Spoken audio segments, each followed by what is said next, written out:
Antique Restorations. She's actually here at the show currently, restoring as we speak. So if you're at the show, you can stop by and see her and talk to her. Or you can check her out online. We'll be making sure that you get that information before the interview is done. So, Deborah, tell us a little bit about what you do and how you got started. Right. I restore porcelain, pottery, and dolls, and I got started by working in a shop in Dallas for a couple of years. I didn't realize people actually did restoration until I started doing it myself. So I answered an ad in the paper for an artist, and that's where it started. That was 12 years ago.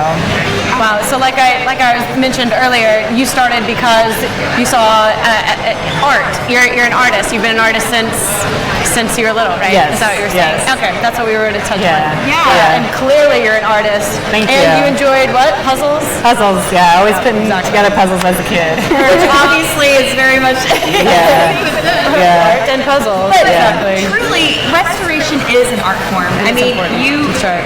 it's a craft. And like you had said before we came on air, that this is just a demonstration piece. Yeah. It's not fully finished.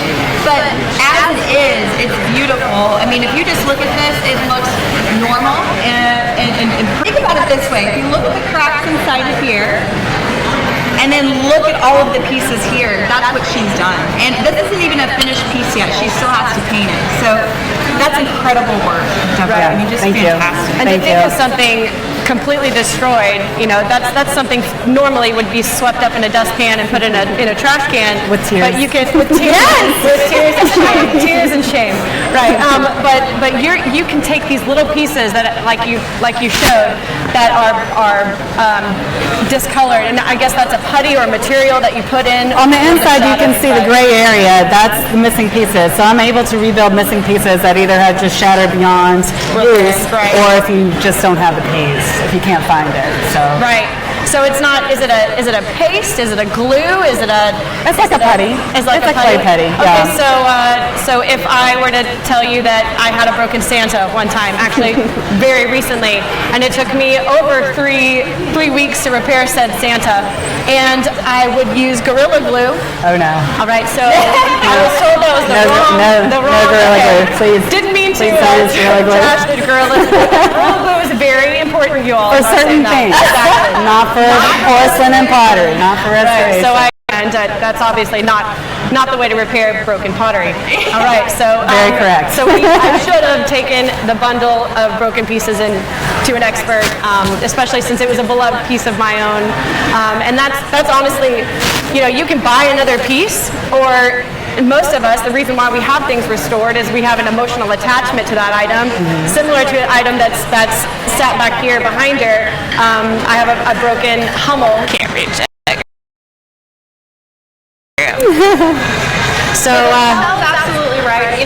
The reason that we get things restored is because it means something to us. Absolutely. We could go out and we could replace it for a couple grand if we needed to. couple grand. Just or whatever it may be. But the point is that it means something to us. So I wanted to that our no-nos. Like, what would you say to the everyday viewer? All of us. Well, don't glue it together yourself, unless you're certain that you're able to do it. I mean, if you really want something done and professionally done, then just take it as is, like this Hummel. It hasn't been glued before at all. So it just takes extra time. It has been repaired. I can't take it apart and redo it. I was just going to ask that because in a piece right here, I think my dad tried to repair it, and you can see it's kind of like. Put it back together again, All right. so the bond is strong. Okay. Yeah. The bond is strong. All right. I like No, that's fantastic. Okay, so the emotional attachment behind the item, I can look on our site and try to find another Hummel similar to this one, but I've got a strong bond with this one, and I really do hope that you can successfully repair. Oh, definitely. Yes, it's definitely able to be repaired. Now, what would you consider beyond repair? I mean, there is a question, like a point of just no return, and how do we tell people kind of what to look for there? I think it depends on the item and how much is damaged. The point of no return would probably be more of, how much from repairing more than the actual damage.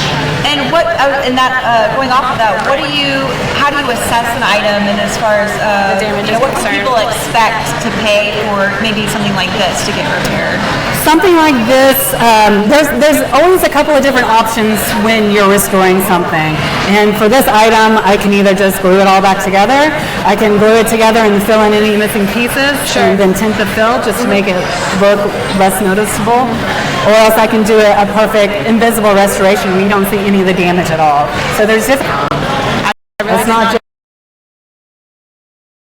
It's not like an all or nothing kind of thing. Oh, that's really neat. So the artwork that you have to put back into the actual piece itself, like that, it would be a little bit. It's how much time I have to put into a visible restoration. We don't see any of the damage.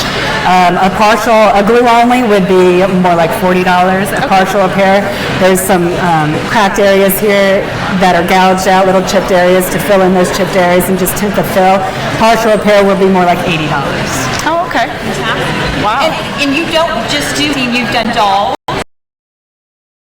Yeah. Yep, I do dolls. I do all sorts of dolls. Because I have to brag on her. She is fantastic. I mean, the work she does. The work she does. So you do need to go on her website. What are your websites? SublimeAntiques.com. Great. And the Facebook is the same, Sublime Antiques. Her before and after pictures are exquisite. Your work really is great. Thank you. Yes. And so dolls, anything else that you want to highlight? I do dolls, porcelain, and pottery. That's what I specialize in. Those are three of the most broken items within my home. So normal. Well, thank you so much for being on the show with us Thank you today. for having me. She's going to be here the rest of the weekend, you guys, and again, check her out online.